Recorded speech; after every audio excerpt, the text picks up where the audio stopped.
ماہ سیام رمضان المبارک اپنی تمام توانائیوں کے ساتھ جلوہ ساماں ہوا، نور بانٹتا ہوا، اجالے بکھیرتا ہوا ہم سے رخصت ہوا۔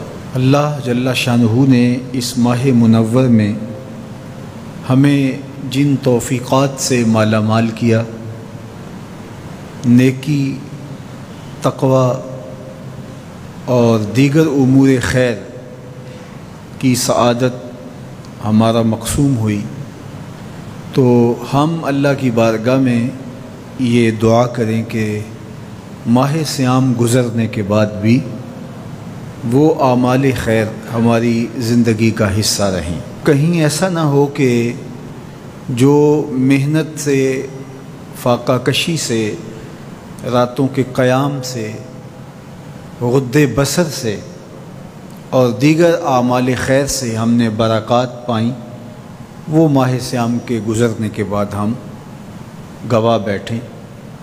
قرآن مجید نے اس عورت کی مثال بیان کی ہے جس کا توازن عقلی ٹھیک نہیں تھا اور سارا دن چرخہ کاٹتی رہتی اور شام کو اپنے ہاتھ سے کاتا ہوا سوت ریزہ ریزہ کر دیتی۔ فرمایا تم اس عورت کی طرح نہ ہو جانا، اپنی محنت کو ضائع ہونے سے بچانے کی آرزو اور تمنا یہ ہمارے سینے میں موجود ہونی چاہیے۔ تو ہر وقت یہ دھڑکا، یہ ڈر، یہ فکر لگی رہے کہ میں جو خیر کی راہ پہ ہوں وہ مجھے میسر رہے، وہ مجھے نصیب رہے۔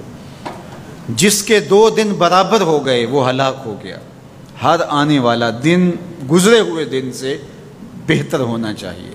اگر برابر ہیں تو ہلاکت ہے، اور اگر کسی کا گزرا ہوا دن بہتر ہے اور بعد والا دن اس سے بدتر ہو گیا، وہ تو پھر کچھ نہ حاصل کر پایا۔ تو رمضان المبارک کے اندر ہمیں جو برکات حاصل ہوئی، ہمیں جو نور ملا، ہمیں جو اجالے حاصل ہوئے، ہم اپنا محاسبہ کریں کہ کیا وہ ہمیں اب بھی میسر ہیں، یا یہ کہ آج ہم دوبارہ اسی زندگی کی طرف پلٹ کے آگے ہیں۔ ماہ سیام میں جس زندگی کا نور ہمیں نصیب ہوا تھا، جو روشنیاں ملی تھی، ہم بالکل ان کو کھو چکے ہیں، اور 29 شعبان کو ہم جہاں کھڑے تھے، 1 شوال کو بھی ہم وہیں کھڑے ہیں۔ تو پھر یہ بات سوچنے کی ہے۔ کوئی شخص کسی ڈاکٹر کے پاس جا کے علاج معالجہ کرواتا ہے اور وہ 1 مہینے یا 2 مہینہ تک اس کو دوا دیتا ہے، اور دوا کے بعد وہ کہتا ہے اب دوائی تم چھوڑ دو اس لیے کہ تم صحت یاب ہو چکے ہو۔ تو دوائی چھوڑنے کے بعد پھر دوبارہ وہ مرض لوٹ آتا ہے، عود کر آتا ہے، تو پھر اس کا مطلب یہ ہے کہ اس کو شفا نہیں ملی، اور پھر ڈاکٹر اس کو کہے کہ نہیں چلو 1 ماہ پھر دوائی لے لو، اور 1 ماہ دوائی استعمال کرنے کے بعد پھر دوبارہ وہ وہیں کھڑا ہوتا ہے، اور تیسرے ماہ، چوتھے ماہ، تو پھر وہ دوائی کارگر تو نہ ہوئی کہ جب تک دوائی آپ لیتے رہے تب تک تو بہتری رہی، اور جب دوائی چھوڑ دی تو پھر وہیں کے وہیں رہے۔ تو رمضان المبارک گویا ہمارے لیے اللہ کی رحمتوں کا ایک ماہ خاص ہے، اور اس میں ہم اپنے باطن کی تہذیب اور اندر کی بیماریوں کا علاج کرتے ہیں۔ اور جب ہم یہ 1 مہینے کا کورس کر چکے ہوں تو ہم اپنے آپ کو دیکھیں کہ ہم کہاں کھڑے ہیں۔ ہمیں کوئی فائدہ ہوا ہے فاقے کاٹنے سے، بھوک کاٹنے سے، راتوں کو قیام کرنے سے، اعتکاف میں وقت گزارنے سے؟ اور اگر کچھ بھی نہیں، جہاں ہم تھے وہیں ہم کھڑے ہیں، تو پھر ہمیں سوچنا چاہیے کہ ہم نے صحیح طرح سے دوا نہیں لی، یا پھر دوا ٹھیک نہیں تھی، اور یہ دوا بالکل ٹھیک ہے۔ ہمارے رب نے کہا لعلکم تتقون، اس کا لازمی نتیجہ یہ ہے کہ تمہیں اتقاء کا اجالا نصیب ہوگا، تمہیں نور ملے گا۔ تو پھر ہم سے کوئی کوتاہی ہوگی، ہم سے کوئی غلطی ہوگی، اس لیے ہم اللہ کی بارگاہ میں عرض گزار ہوں کہ مالک جو تم نے ہمیں نور عطا کیا ہے، جو روشنی دی ہے، وہ اجالے کہیں بجھنے نہ پائیں۔